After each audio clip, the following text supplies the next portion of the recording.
The Your Safe Space podcast is recorded on Wurundjeri land. This podcast acknowledges the traditional owners and custodians of the land. Always was, always will be, Aboriginal land.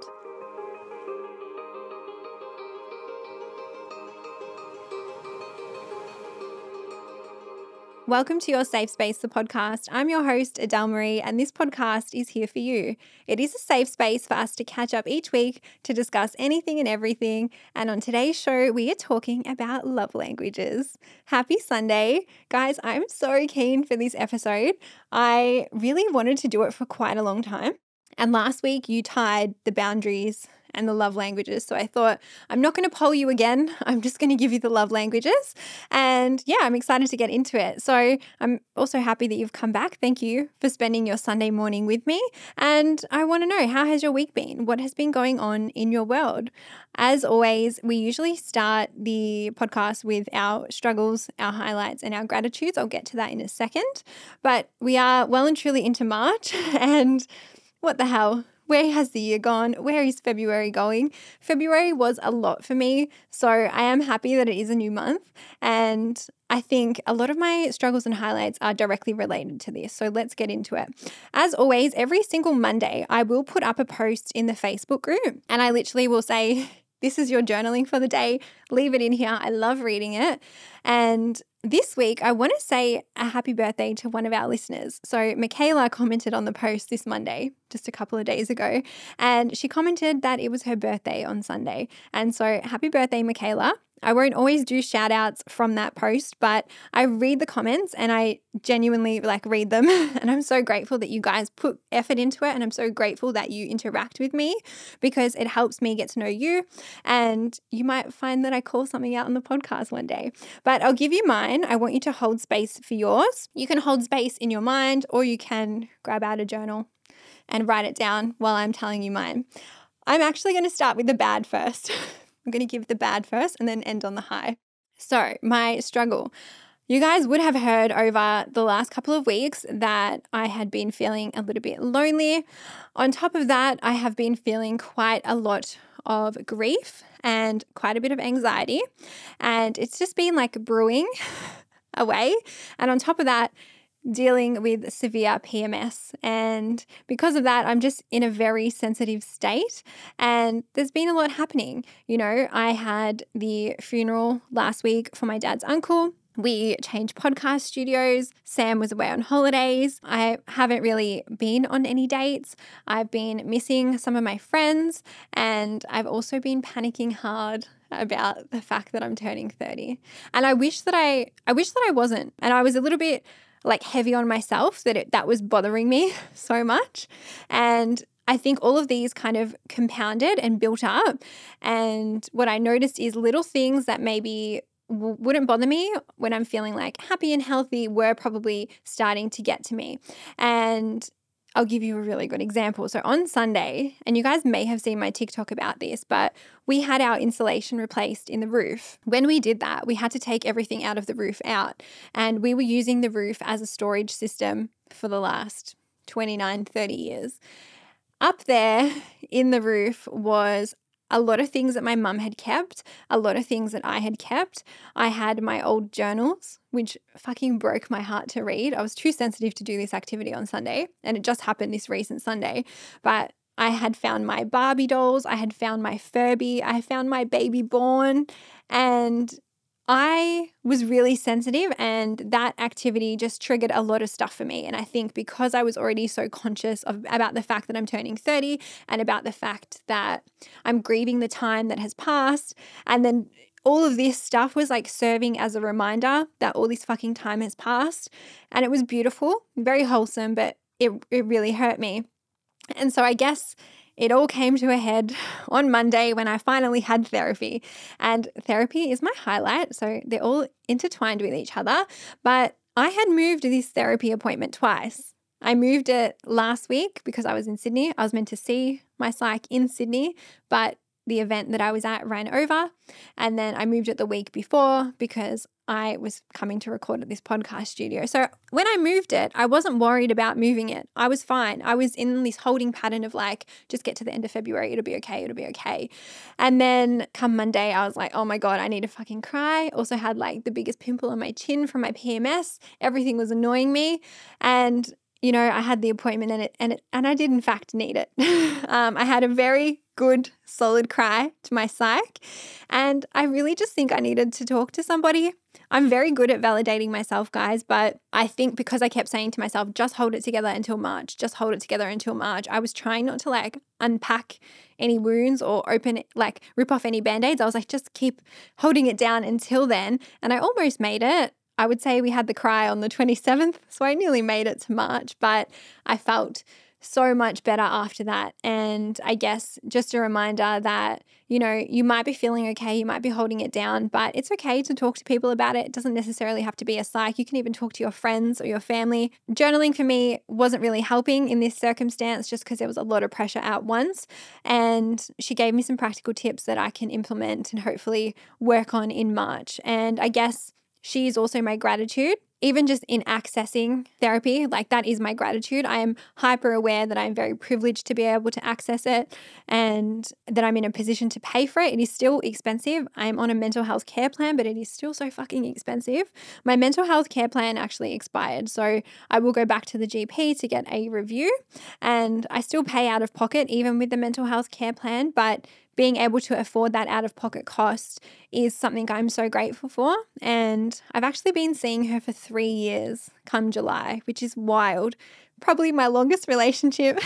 Oh no, Franklin is, because Franklin will be 5 soon.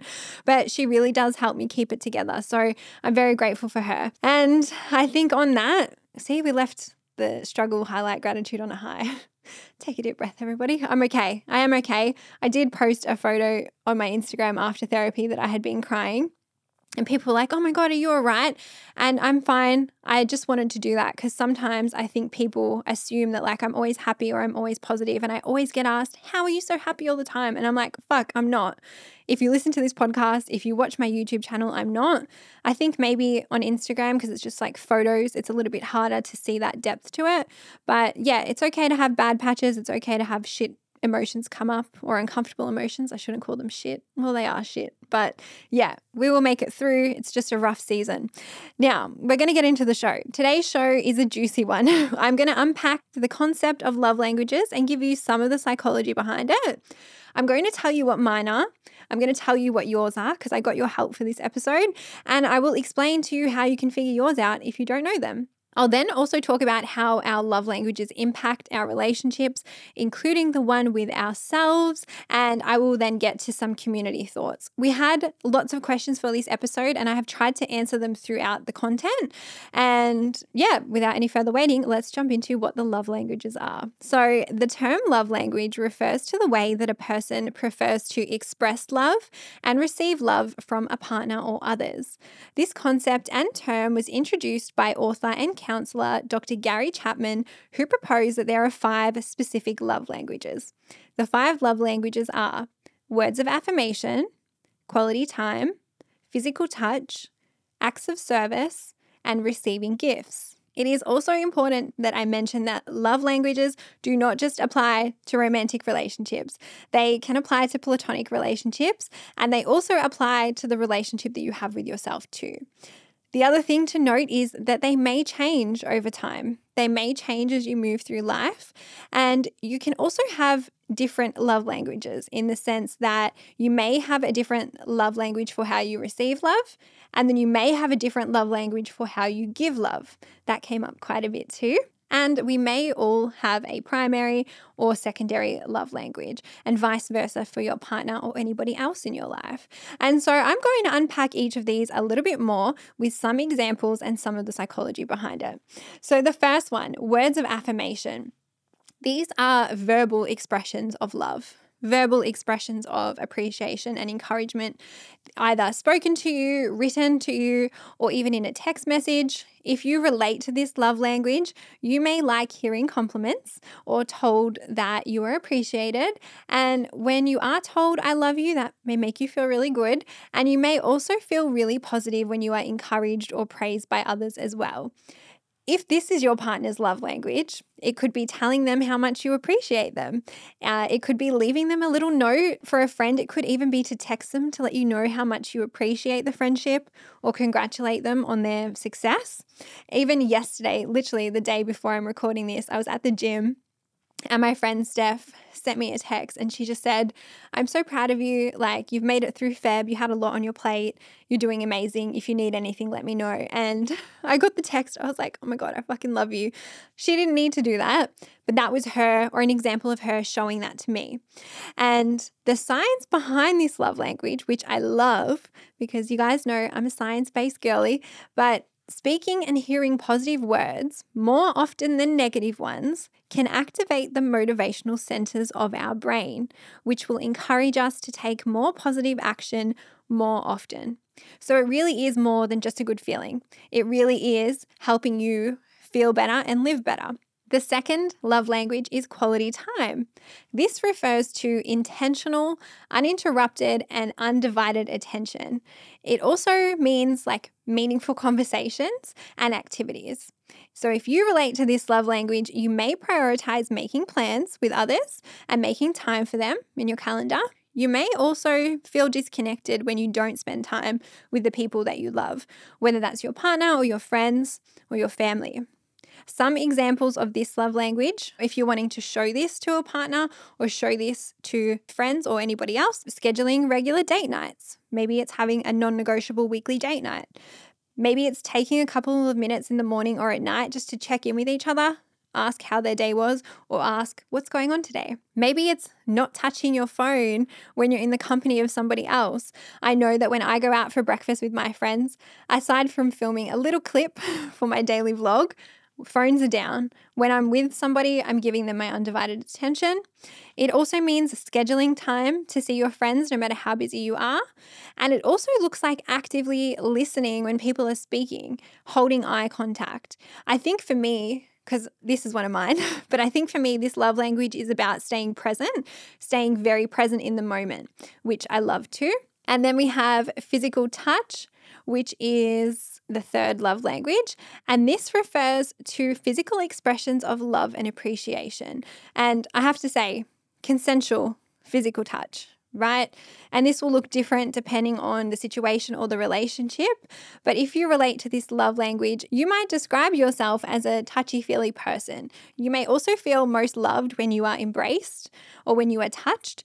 And you may also feel very lonely or disconnected when you don't get that physical attention from your partner. Some examples of this love language could be showing affection, holding hands, kissing. Maybe it's a little bit of PDA. Maybe it's even just spending 5 minutes in the morning or 5 minutes before you go to bed cuddling your partner.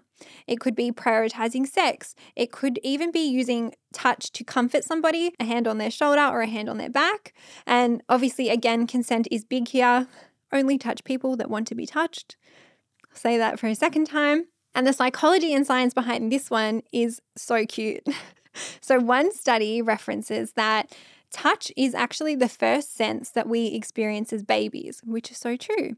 It is our first form of communication with the world and is actually critical in our development. The other fun fact is that when you hug someone and embrace them, or even yourself, oxytocin is released. And oxytocin is that bonding hormone. It's that really good feeling one. It does the opposite of stress. It literally lowers your cortisol and helps calm you down. So I want you to just stop for a second. I'm not sure what you're doing. Either go and give somebody a hug right now. Maybe you want to hug your pet, or maybe you even want to hug yourself. And I've done this on the podcast a few times. I just need to move away from the microphone a little bit, but just give yourself a little bit of a hug, right? If you're watching on YouTube, just do what I'm doing. Put like your arms around yourself. You feel a lot better. Let me just get back over on the chair. But hugging goes a long way, and that's another example of physical touch. The fourth love language is acts of service. So these are selfless, thoughtful acts. And it is that saying actions speak louder than words, right? So it's about doing things that are selfless, thoughtful things for others, either for your partner, your friends, or your family. And if you relate to this love language, you may be somebody who prefers to be shown rather than told that you are cared for. You might be really happy when somebody runs errands for you or when they do something without being asked. You may also be the person or the friend who is always showing up for everybody else. You're ready to drop everything to help them, or you're ready to jump in and help the people that you love. Acts of service are not extravagant or grand gestures. They are very thoughtful, and things like someone making you a meal, running an errand, helping with chores. Again, the science behind it. As humans, we like to feel that warm and fuzzy feeling when we do something selfless. And so research found that doing a selfless act activates the reward centers of our brain, meaning that the positive feelings created by compassionate actions reinforce selfless behaviors, and then you're more likely to want to do it again as well. And then last but not least, receiving gifts. Receiving gifts refers to tangible tokens of love and thoughtfulness. And this one often gets a bad rap. I even noticed it in some of the comments that you guys sent through, which I'll get to at the end. But people with this love language can sometimes feel selfish or greedy and look upon it negatively. But I want to tell you that you shouldn't. It is more than just wanting stuff. It is more than just having things. It is actually the meaning behind the gift and the intention behind the gift that matters most. It doesn't need to be extravagant. If you relate to this love language, you may appreciate thoughtful gifts and you may treasure anything and everything that you receive, no matter how big or small.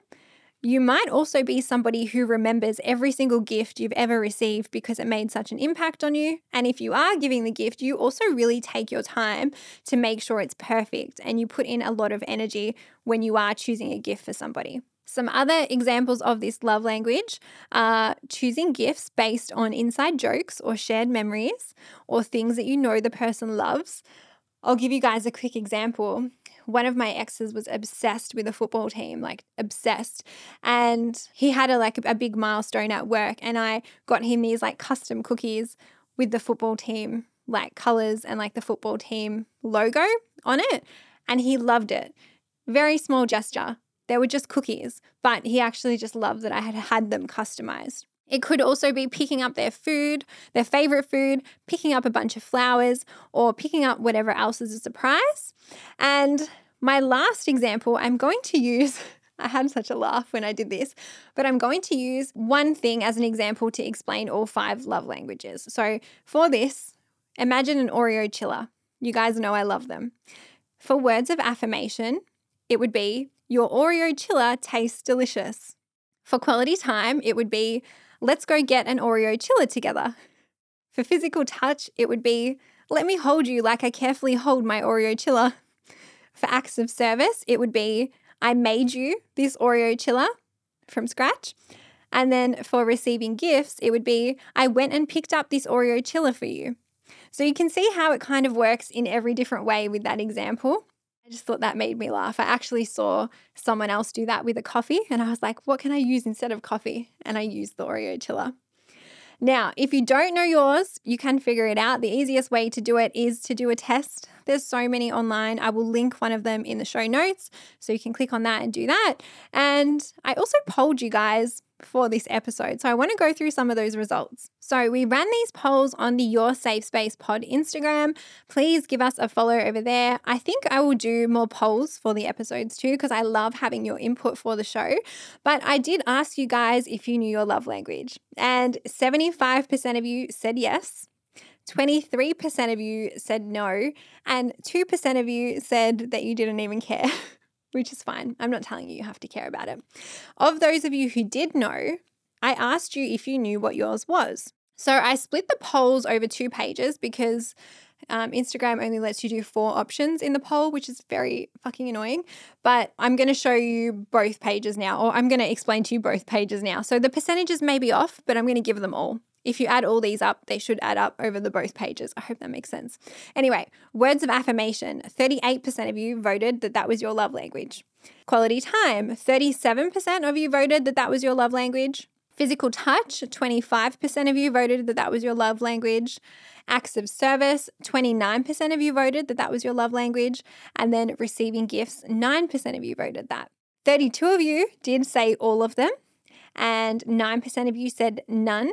And I think that was from those of you who didn't know. And then 18% of you just wanted to see the results. And I think it was super interesting to see that affirmation, like words of affirmation and quality time, were almost tied, and physical touch and acts of service were very close in our community. Now, I'll tell you mine because obviously I know yours because you guys shared it with me, but I am a words of affirmation first and then a quality time person, and they're like my primary and secondary.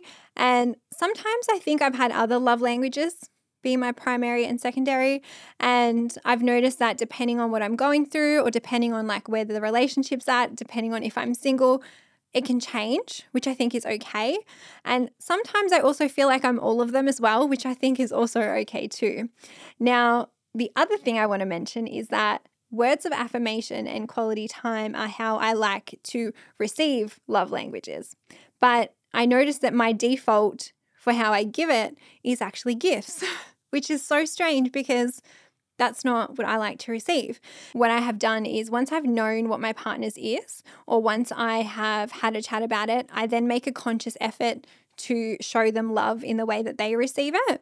And so I think that is really mindful as well. And I also think it's okay if you have a different love language for how you want to receive it and for how you want to give it. A lot of the time I think, and it might even be like a society thing, that our default is gift giving just because that's how it's always shown, like to show your love in like movies and society. But back to the polls, I then asked you guys if you knew your partner's love language. And I had 48% of you saying yes, 13% of you saying no, and 36% of you saying I'm single. And me too, I'm in that. And then 3% of you said you just wanted to see the results. Now, I asked this because I personally think if you are single or in a relationship, it's a cute activity to do either solo or with your partner. But I also need to add that I don't think love languages are the be all and end all. I personally like them because I think they bring some awareness to relationships, whether that's with ourselves or others in general.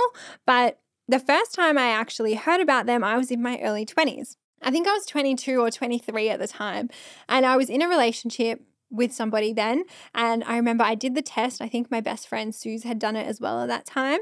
And then I asked my boyfriend at the time to do it too because I wanted to know what his were. And he just like flat out refused. He was like, I'm not doing that. That's fucking stupid, Adele. And at the time I was like, yeah, okay, whatever. Like I didn't think much of it. But now I think, do I care if my partner doesn't want to do the test? Probably not. But my concern would be that I value somebody who is self-aware, and I would value my future partner knowing about themselves. And in a healthy relationship, I would want to be able to tell my partner, this is how I feel love, or this is how I would like you to show me love. And I would like them to be able to say that back to me. And so even if they didn't do the test, but like they knew this is how they like to feel love, or this is how they want to be shown love, then I think it would be okay because I would want to be able to show it and vice versa. And so there are some criticisms to love languages, and I think they are not the crux of every relationship, and they are also not the only way to give love and show love. It's another tool in the toolkit. I always talk about the toolkit, and I think my like long-term vision with this podcast is for it just to be like one big toolkit for you guys, whether that's with yourselves or with your relationships or things like that. But it is a tool for communication and awareness that we can like dip in and out of if we need. I did also just mention that there are some downsides to love languages, which I'm going to explain. And I'm going to do this because I always tell you guys, I try to bring a balance. I try to bring you both sides. And I think these are interesting, and I'm going to read them out. So as humans, we want to tick boxes. We want to put labels on ourselves. We want to fit in. I think that's okay.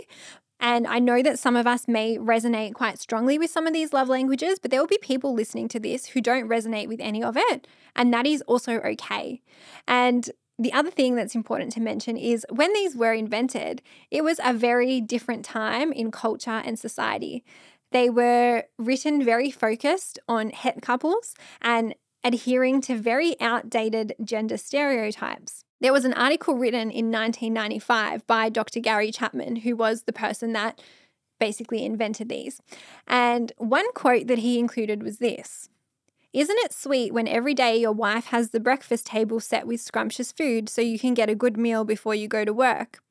And how about sending him food for lunch or buying her new pots for her kitchen?" These were literal quotes from the article. And I mean, 1995, that was written after I was born. That's not that long ago, but it kind of is because it's about, 20 plus years. That shit would not fly today. Dr. Gary Chapman, that would not fly today. And so times, thank goodness, have changed since then. And I think the current discussion of them are more inclusive, and I feel like more applicable to the society that we actually live in now. Also, even something as simple as gifts. Maybe back then it wasn't as expensive to buy gifts. The cost of living, inflation, and times now, it's expensive to be buying gifts. But as I mentioned, I do take them with a grain of salt, and I want you guys to kind of do the same because everyone communicates love differently. I like to look at them as a really good entry level or kind of starting point to have these conversations to help you firstly understand yourself and then to understand your partner if you are in a relationship. And it really starts to build that self-awareness and then hopefully start to improve the quality of your relationships. Now, my last point before we get to the community thoughts is to practice these love languages on yourself. And I say this because I do this every single day, and I think it just makes my world feel a lot better. And I want to give you some examples, and I think you guys could get something out of this. So we'll start with words of affirmation. This looks like practicing affirmations to yourself. This looks like practicing self-compassion. I always talk about it. It looks like doing that and choosing that. It's also really working on that self-talk, really shutting up that inner critic and really being kind to yourself. Quality time. This is setting aside time for you, being really mindful with your time for yourself, slowing down when you want to have that nice cup of coffee or nice cup of tea. It is making time for your hobbies. For me, you guys know my non-negotiable is my gym time. And that hour for the day, whatever it is, if it's a walk or a gym, is my peace and my sanctuary. And that is an example of quality time. It also means not overscheduling and overcommitting to things. And it could be making sure that you are doing things like meditating, breathing exercises, journaling, things like that. Physical touch. So this could look like giving yourself a spa day, running yourself a bath, doing a hair mask, even giving yourself a hug, like I mentioned before, or as something as simple as even when you're applying your skincare or even your body moisturizer, just being really mindful with that and being really grateful for your body and explaining to your body or telling your body that you're so grateful for what it can do while you're touching your skin. And then acts of service. This could be as simple as tidying up your space. Do you know when you tidy up your bathroom, and even when we tidied up the roof stuff, I felt just so much weight lifted off my shoulders. That is an act of service. Even things like making a nice meal for yourself, taking yourself to therapy, taking yourself to the dentist, taking yourself to the doctor, booking those appointments for you and going to them. That is how you're showing yourself that acts of service. And then receiving gifts. So this means buying only what you love and investing in yourself, either with new skills or education. It could be buying yourself flowers or treating yourself, and not just treating yourself when you accomplish something, but just treating yourself for the sake of it. And obviously with everything there is balance, but it really does look like celebrating you with the things that mean the most, as little or as big as you want. And so I wanted to give you guys that because when we have that relationship with ourselves, I think it can be almost like a little cheat sheet to go back on. And I would really love for you guys, again, to come into the group and share any other ways that you practice your love languages to yourself, because I had put up, after the polls, I had put up a question box and I asked you guys for your thoughts, and they were so amazing. I love you guys so much. And I'm going to share them because there are some golden nuggets in here. And I want to know what else you guys think. So please come into the group. But these are what you guys submitted. They're so sweet. The first one: I love picking up small gifts like his favorite chocolate. And I notice it can change his bad day to an average or okay day. My love language is gift giving. And it's not about the gift. It's the thought behind it. which I love. And I think it just goes back to that point that I made before when it's about the sentiment. It doesn't really matter what the gift is. It's the thought and the energy that's being put into it. This one is really cute too. After a busy workday, my partner has cooked dinner, done the dishes, and set up a picnic. That's so cute. And then we've got, it is an effort and conscious daily practice to try to balance each other's love languages in our relationship. And yes, I absolutely think it is that, because I think we're all different. We're not going to have the same love languages. And I think it is a conscious effort, and it is a balance of getting both of your needs met. I absolutely love this one. I don't care if my partner buys me lavish gifts. It's when he takes out the bin when I'm tired. And then they had put like that hot emoji. I also had a lot of you who said that your love language was gifts, saying that you felt selfish. I'm going to say it again, embrace it. Also, don't judge yourself for your love languages. That's not what this is about. It is just about learning about what you like and learning how to build that relationship with yourself and others deeper. It's not the energy to judge yourself in this podcast or while we're in this safe space. This one was great. It's important to communicate them with each other if it isn't clear. It's not fair to think that either person is a mind reader. And yes, I fucking agree, because we always ask for what we want here. I also had so many comments and questions about you guys having different love languages to your partner. And again, we're not meant to be the same. We're not meant to be the same. And I think as long as you have like willingness and communication both ways with your partner, you can definitely start practicing some examples that I've given you. And remembering, again, it's about a balance of both of you. And I also had a lot of you saying that your partner's love language was physical touch and yours wasn't.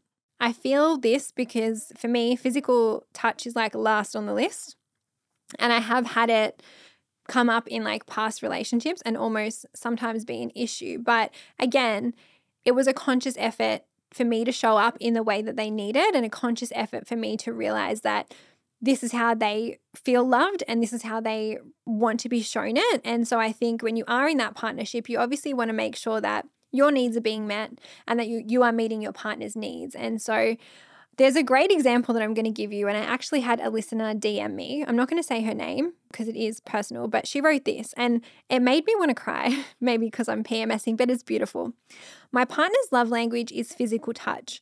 I don't like being touched a lot of the time, but we have set aside 10 minutes each morning before we get up to cuddle in bed before we start the day. Anytime he also needs a hug from me, he will ask me and we stand up and have a big embrace for however long he needs. I never let go first, so I know he gets the most out of the hug. I just want to cry again. I think that's cute. And I think that is like a small gesture. 10 minutes out of the day is a very small percentage of the day, and your partner would be feeling so much love from that. And I had other examples where you guys had said that like this is the things that you do, and so that's why I really want you to come into the group so we can share and learn from each other. Some other comments from you. This one, my love language is gift giving, but I personally hate giving gifts and I feel awkward accepting them. And that could be two things. That could be you needing to work on accepting things and you needing to work on your belief that you maybe don't deserve things. Because I think sometimes when we struggle to accept compliments or gifts or things like that, it can be like a limiting belief that's like, you're not good enough, you don't deserve that. But you do deserve that. And so it could be working on that limiting belief to try to reframe it to something more helpful. Or maybe you actually just have a different love language like I was talking about before. Maybe your giving love language is gifts, but your receiving love language might be something else. And again, when I say practice them on yourself, that's how you can figure out which one sits better with you. Yes, you can do the test, but for me, when I practice all the love languages on myself, I feel the best when I'm talking to myself nicely or doing affirmations or anything like that or being self-compassionate. And then when I'm spending quality time with myself, and I get a lot of shit for spending time on my own, but I fucking love it. And so it's really important that you start to practice them for yourself, and really important that you start to, if you are having any of those limiting beliefs, you start to kind of reprogram and retrain your brain. I've also had some commentary on mismatched love languages. And just on the mismatched love languages, sorry guys, I've put this in my run sheet when I should have put it before. But anyway, there is some science behind having mismatched love languages that I want to share. And the reason I want to do this is because if you're listening and you have a different love language to your partner, I don't want you to be like, oh my God, we have to break up because of this. No. Don't do that. Because there was research done on love languages that suggests knowing your partner's primary love language doesn't relate to greater relationship satisfaction now or in the future. Research also found that couples with mismatched love languages had relationships that were just as good as those couples who were matched. So that shows you that, yes, it's great to know, but it doesn't necessarily mean that if you do know and you've got the same one, that it's going to be even better. I think there's more to it than just these love languages. And then the last comments that I want to get to are some more that you sent through. So someone said, I love complimenting people, especially strangers. It gives me the biggest kick. I love baking treats for all my friends and family. I love that. I wish I was in your friends and family. Check-ins, feedback, and showing appreciation is always important in your relationship anyway. 100% agree. And then lastly, I had a lot of you commenting saying that your partner doesn't know theirs and that they won't try to figure it out. Again, I don't think that love languages are gospel, but I do think that you should be able to have some deep conversations with your partner, or at the very least, speak about your needs and vice versa. And how to start that is just starting the conversation, explaining to your partner. Don't even say the word love languages. Just say to them, this is how I would like to feel love from you, or I really love how you do this. Could you try doing this for me instead? Or could you support me in this way instead? And also asking them as well, asking them whether they feel like they are getting enough love, asking them if there is anything you can do to make them feel more love, and just really starting that conversation without even mentioning the word love languages. I mean, the test is a good way to figure it out, but again, that's not the only way to figure it out. Some conversation and communication can also go a long way there. I also had so many questions that came through and that I didn't answer in this episode. And so what I was thinking is we could do a love language AMA in an upcoming Friday episode. I'm going to put a poll into the Facebook group. Let me know if you want that before I record the next time, because I could keep chatting about this for hours. I love it. And like I said, balanced approach to it. I think there's some good in it. I think there's some really key takeaways. And yeah, I think it just helps us communicate better, become more self-aware, and that's always a good thing. Again, come into the Facebook group if you're not. Follow us on Instagram if you're not. I'm going to wrap the show up here. Thank you for joining me. I hope you have a fantastic week. I hope you do something nice for yourself.